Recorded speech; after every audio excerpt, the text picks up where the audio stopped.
দর্শক, আপনারা দেখতেছেন সকালবেলা ছাগলকে ঘর থেকে বের করার পরে ছাগলকে গাছের পাতা দিয়েছি। এটা হচ্ছে পরগাছা, বিভিন্ন গাছপালাতে হয়ে থাকে। আমাদের এখানে এই গাছকেই বলে পরগাছা। ছাগলে খুব মজা করে খায় এই পাতাগুলো। তো আজকে আপনাদের মাঝে কিছু কথা বলবো বলে আজকে ভিডিওটি তৈরি করছি। যে সামনে দেখতে পাচ্ছেন আরও দুইটা ছাগল, দুইটা হচ্ছে হরিয়ানার ছাগল, পাটি ছাগল এগুলো। দেখে মনে হচ্ছে খাসির মতো চেহারা। আমি আমার খামারে 3টা ছাগল মোট হয়ে গেছে। তো আমি আরও ছাগল খামারে অ্যাড করব। ছাগল আমি গ্রামগঞ্জে থেকেই বেশি কিনি। হাটে অনেক দাম নেই। এই যে এই ছাগলটি দেখতেছেন, আমি এই ছাগলটি 2 মাসের বাচ্চা কিনেছি 6,500 টাকায়। কিন্তু হাটে কিনতে গেলে অনেক টাকা দাম নেবে, তাও 10,000 টাকা, 8-9-10,000 টাকার নিচে এই ছাগলগুলো দিবে না। তো আমার ছাগলটি খুব পছন্দ দেখে আমি কিনে নিয়ে এসেছি। এগুলো ছাগল অনেক ধরেন যে বিভিন্ন ছাগলের নাম করে সব ছাগল বিক্রি করবে। অনেক ব্যবসায়ী আছে, বাঘা তোতা, নিয়তি তোতা, ছাগল হলেই নিয়তি তোতা, বিটল, একটু সাদা কালো হলেই এটা বিটল হয়ে যায়। তো যারা ছাগল কিনতেছেন অবশ্যই সাবধানে দেখে কিনবেন। অনলাইন থেকে ছাগল কিনে সবাই বলে যে প্রতারিত হয়, কিন্তু ছাগল দেখবেন, দেখে খামারে যাবেন, যায় সরাসরি দেখবেন, দেখে কিনবেন, দাম দর করে কিনবেন। তাহলে হয়তো বা ঠকবেন না। কারণ অনলাইনের যুগ, বিভিন্ন জায়গাতে অনেক সুন্দর সুন্দর ছাগল দেখা যায়। যে সব ছাগলগুলো কিনে খামার শুরু করলে অবশ্যই লাভবান হবেন। ক্রসবিটের ছাগলগুলো দিয়ে খামার শুরু করলে লাভবান হবেন। কারণ ক্রসবিটের ছাগলগুলো হাই কোয়ালিটির পাঠা দিয়ে যদি ব্রিডিং করানো হয়, তাহলে ধরেন যে তাহলেই ভালো ধরনের বাচ্চা আসবে। তো আমার ভিডিওর যারা দেখেছেন, আগের ভিডিও দেখেছেন একটা লাল নিয়তি তোতাপুরি ছাগল। ওই ছাগলটি আমি 100% তোতাপুরি ছাগল দিয়ে ব্রিডিং করানো ছিল, সে কারণে তোতাপুরি ছাগলের বাচ্চা হয়েছে। কিন্তু তোতাপুরি ছাগল কিন্তু 100 না, কিছু পার্সেন্ট কম আছে। তো এগুলো ছাগলকে 100% বলে কিন্তু ব্যবসায়ীরা বা খামারিরা বিক্রি করে।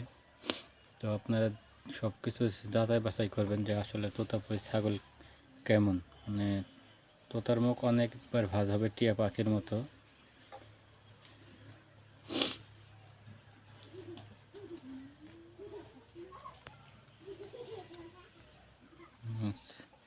ছাগল খাওয়া দাওয়া করে যে শুয়ে আছে। ছাগল এখন ধরেন কালো ছাগল, একটু কালো বা গায়ে সাদা ছাপ আছে, এগুলো ছাগলকে অনেকেই বলতেছে যে বিটলের ক্রস। আসলে কি বিটল? বিটল না, কিন্তু মিথ্যা কথা বলে ছাগলগুলো বিক্রি করতেছে।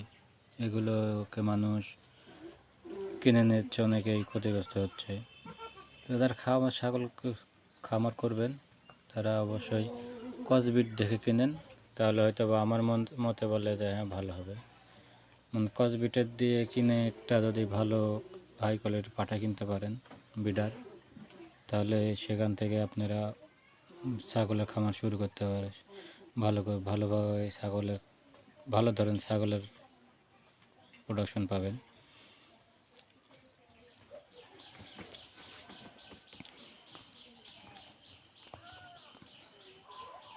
আমি তোতাপুরি ছাগলের শৌখিন নেই, কিন্তু আমি দেশগুলো ক্রসবিটের ছাগল দিয়ে খামার শুরু করতেছি। এগুলো ছাগল দিয়ে, ছোটো ছাগল দিয়ে খামার শুরু করলে কয় বছর লাগবে সফলতা পেতে। তো আমার আমার সামর্থ্য অনুযায়ী আমি ছাগলগুলো ক্রয় করতেছি। তো আপনারা আপনাদের যেমন সামর্থ্য, সেই সামর্থ্য অনুযায়ী আপনার ছাগল খামার করবেন। এই ছাগলের খামারে সফলতা পেতে প্রায় 2 থেকে 2.5 বছর আপনাকে পরিশ্রম করতে হবে। মানে ঠিক মতন তাদের চিকিৎসা, ঠিক মতন খাওয়া দাওয়া, পরিচর্যা বা দেখতে হবে মানে 6 মাস বা 4 মাস অনুযায়ী, মানে বছরে 3 বার কৃমিনাশক মানে ওষুধ বা ইঞ্জেকশন করতেই হবে। নাহলে ছাগলগুলো মানে কৃমির কারণে ছাগলগুলো দেখবেন যে যতই খাওয়াচ্ছেন কিন্তু ছাগল মানে ছাগল চিয়াচ্ছে না বা ছাগলের গায়ে মাংস লাগতেছে না। সব কিছু খেয়াল রেখে ছাগলের খামার পরিচর্যা করতে হবে। ছাগলের খামারের করতে হলে অবশ্যই আপনাদেরকে ঘাস প্রয়োজন। ঘাস ছাড়া আপনি ছাগল পালন করে লাভবান হতে পারবেন না। দানাদারের আমাদের যে এখন বর্তমানে বাংলাদেশের প্রেক্ষাপটে দানাদার খাদ্যের অনেক দাম, সে অনুযায়ী ক্রসবিটের ছাগলগুলো মানে দানাদার খাওয়ায় আপনি লাভবান হতে পারবেন না। অবশ্যই তাকে ঘাস অবশ্যই খাওয়াতে হবে, ঘাস, কাঁঠালের পাতা। ছাগলের জন্য আপনাকে মনে করেন দিনে দিনে খাওয়াবেন বা রাতে খাইতে দেবেন না, তাহলে ছাগল হবে না। অবশ্যই ছাগলকে দিনে উভয়, রাতের খাবার আলাদাভাবে রাখতে হবে। লতাপাতা দিয়ে রাখলেন, সারা রাতে ওরা এটা খাবে। আর যদি দিনে খাবেন রাতে খাবেন না, তাহলে ছাগলের অবশ্যই মানে খাবারের একটু ঘাটতি পড়ে যাবে, ছাগল গায়ে লাগবে না। আর আরেকটি কথা হলো যে ছাগলের মাচার অবশ্যই দরকার আছে, বা বাঁশের মাচা দিকেও তৈরি করতেও পারেন, বা কাঠের চকি বানিয়ে দিলেন। কাঠের বা শুকনো জায়গাতে ছাগলগুলো রাখতে হবে। ছাগল শুকনো জায়গাতে ওরা পছন্দ করে, ওদের ভিজা জায়গাতে ওরা থাকলে ওদেরকেও জ্বর, সর্দি, বিভিন্ন রকমের রোগবালাই হয়ে থাকে। তো ছাগলের খামারের মাচা প্রায় 3 থেকে 3.5 ফিট উচ্চতা করতে হয়। অনেকেই দেখা যাচ্ছে যে মেঝেতে পেড়ে রাখে। তো আমি মানে অল্প 2-3টা ছাগল, তো সে কারণে আমি মানে এভাবে মাচান তৈরি করে নেই। মানে এমনি মাচান তৈরি করছি কিন্তু মেঝেতে পেড়ে রাখি, প্লাস্টার জায়গা। কারণ 2-3টা ছাগল নিয়ে শুরু করছি, আসলে কী হবে না হবে এটা ঠিক নাই, সেভাবে আমি করি নাই। মানে আমার সামর্থ্য অনুযায়ী করছি। আপনারা আপনাদের নিজের সামর্থ্য অনুযায়ী করবেন। ছাগলের পিছে অনেক পরিশ্রম করা লাগে, মানে পরিশ্রম ছাড়া ছাগল পালন করে লাভবান কেউ হতে পারবে না। ছাগল কিনলেন ঠিকই, কিন্তু ছাগলকে ঠিক মতো খাওয়াচ্ছেন না, বাড়ির মানুষের কাছে রেখে গেলেন, তারাও ঠিক মতো খাবার দিচ্ছে না, ছাগলকে যত্ন করতেছে না, তাহলে ছাগল কোনো সময় আপনি ছাগলের খামার করে টিকে থাকতে পারবেন না। যে ছাগলের পিপিআর রোগ হয়, পিপিআর রোগ বলতে গেলে লাকে সর্দি আর ছাগলের হচ্ছে পাতলা পায়খানা, এটা হচ্ছে পিপিআরের লক্ষণ। পিপিআর তো আপনারা ছাগলকে সব সময়ের জন্য খাবার দাবার মানে ভালো কিছু খাবার দাবার দেওয়ার চেষ্টা করবেন, যাতে যেগুলো খেলে ছাগলের পেট ফাঁপবে, পায়খানা হবে, এ ধরনের খাবার কোনো সময়ের জন্যই খাওয়াবেন না।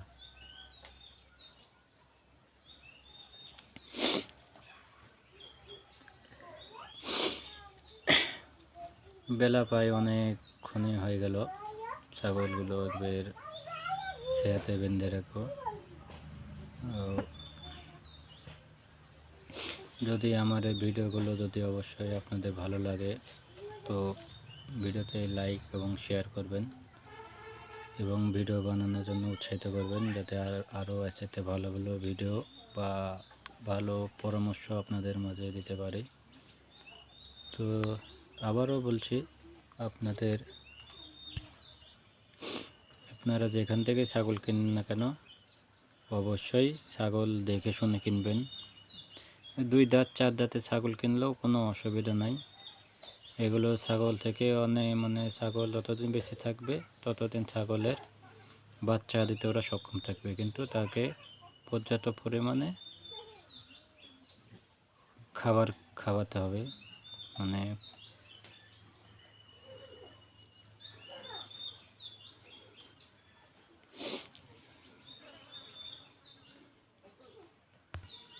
যেগুলো ছাগলের ছাগল দেখবেন যে ওলানগুলো ঠিক আছে বা ওলান অনেকটাই বিগ সাইজের, এগুলো এগুলো এগুলো এরকম দেখে ছাগলগুলো কিনে হাই কোয়ালিটির পাঠা দিয়ে যদি ব্রিডিং করানো হয়, ইনশাল্লাহ আপনারা ভালো একটি ছাগল পাবেন। সেই ছাগল থেকেই আবার আরেকবার প্রজনন করবেন, দেখবেন যে আস্তে আস্তে ছাগলের সফলতা পাচ্ছেন এবং ছাগলগুলো অনেক হাই কোয়ালিটির ভালো মানের ছাগল হচ্ছে। আর হুটহাট করে যে আপনারা ছাগল বড় জাতের একটি ছাগল কিনে নিলে 40,000 50,000 টাকা দিয়ে, ধরেন 3-4টা 40-50,000 টাকা দিয়ে কিন্তু 3-4টা ছাগল কিনতে পারবেন। 3-4টা ছাগল থাকলেই এনাফ। একটা ছাগল পুষে কি করবেন? বা অনেকে বলতেছেন যে 10টা না পুষে একটা পালেন, কিন্তু যাদের সামর্থ্য আছে তারা কিনেন, অসুবিধা নাই। কিন্তু যাদের সামর্থ্য নাই 4-5টা ছাগল কিনে ব্রিডিং, যদি ব্রিডার নাও কিনতে পারেন, যে যার কাছে অনলাইনে দেখবেন কোথায় ভালো ব্রিডার আছে, কোন লোক কোন খামারি ভালো বা কোন ব্রিডারিং বা ভালো ব্রিডিং করা যায়, এরম খামারের কাছে যে ছাগলকে ব্রিডিং করায় নেবেন, তাহলে অবশ্যই ভালো মানের ছাগল পাবেন, বাচ্চার আশা করা যায়। আমার ভিডিওগুলো দেখতেছেন, আমি কিন্তু সবগুলোই হাই কোয়ালিটির ব্রিডার দিয়ে আমি ব্রিডের ছাগলকে ব্রিডিং করানোর ফলে আমার এইগুলো ছাগলগুলো পেয়েছিলাম। তো ভাগ্যক্রমে ছাগলগুলো আমি টিকিয়ে রাখতে পারিনি, অনেকটা বাধাবিঘ্ন ছিল, বা ছাগলগুলো কারো কিছু দেখলে কিন্তু এখনকার লোকজনের গা জ্বলে, বুঝতে পারছেন কি? হিংসা হয়ে যাওয়ার হচ্ছে, আমার হচ্ছে না, ওকে করতে দেব না, বিভিন্ন ধরনের ধরেন যে মানুষ আছে। তো সে কারণে আমি খামারটি বাদ দিয়েছিলাম, আবার যে এগুলো দিয়ে নতুনগুলো ছাগল খামার শুরু করছি। ইনশাল্লাহ দেখা যাক। এই একটা ছাগলকে আমি ব্রিডিং করাইছি, আর একটাকে ব্রিডিং করানো নাই। তো এটাতে প্রায় বাচ্চা ছাগল 3 থেকে 3.5 মাস হবে এখন। আমার বাড়িতে নিয়ে আসার মতো 1-1.5 মাসের মতো হলো। ভিডিওটা দিয়েছি যে 6,500 টাকা দিয়ে ছাগলটির বাচ্চাটা কিনেছি। তো হাটে গেলে ছাগলটা আমি কিনতে পারতাম না। তো আমি চেষ্টা করছি, আমি খোঁজে আছি যে আমি গ্রামগঞ্জ থেকে ছাগলগুলো কিনে আমি খামারের আরও ছাগল করব। একটি খামারে খামার শুরু করতে হলে 5টা ছাগল যদি পারেন, 5টা ছাগল নিলে খামার শুরু করা যায় ছোটোখাটো ভাগে। প্রথমে খামার যে শুরু করব কীভাবে অল্প টাকার মধ্যে তারা ধরেন 5-6টা ছাগল কিনলেন, বা কোন ব্রিডার কিনলেন না, কোনো জায়গাতে ব্রিডিং করে নিয়ে আসলেন, তাও হবে। অনেকে মনে করছেন না, আবার আমার সামর্থ্য অনুযায়ী আমি কিনবো। যাদের সামর্থ্য আছে তারা কিনে হাই কোয়ালিটির ব্রিডার কিনবেন। হাই কোয়ালিটির মুখ আছে, কিন্তু শরীর অনেক সময় ছাগল কিনে দিতে তোতাপুরি, কিন্তু বড় হবে না। সব কিছু উচ্চতা লম্বা ছ্যাও দেখে কিনতে হবে। ছ্যাও ভালো হলেই ধরেন যে আপনি অবশ্যই প্রোডাকশনও ভালো হবে। ছোটোখাটো ছাগল কিনেন, দেখা যাচ্ছে যে ছাগলটি বড়ই হচ্ছে না, 25 কেজি 20 কেজি লাই পড়ে, তাহলে তো ছাগল ভালো হবে না। হাই কোয়ালিটির ছ্যাও ভালো দেখে ছাগল কিনবেন। এতক্ষণ ধরে আপনাদের মাঝে কথা বললাম, যদি ভালো কথা বলে থাকি অবশ্যই আমার চ্যানেলটি সাবস্ক্রাইব করবেন এবং কমেন্ট করবেন, যাতে ভিডিও করতে আমার উৎসাহিত বাড়ে, বা আরও ভালো ভালো কথা বলতে পারি, আরও ভালো ধরনের ভিডিও আপনাদের মাঝে উপস্থাপন করতে পারি। এ বলে আমার ভিডিও আমি আজকে এখানে শেষ করছি। খোদা হাফেজ, সবাই ভালো থাকবেন, সুস্থ থাকবেন।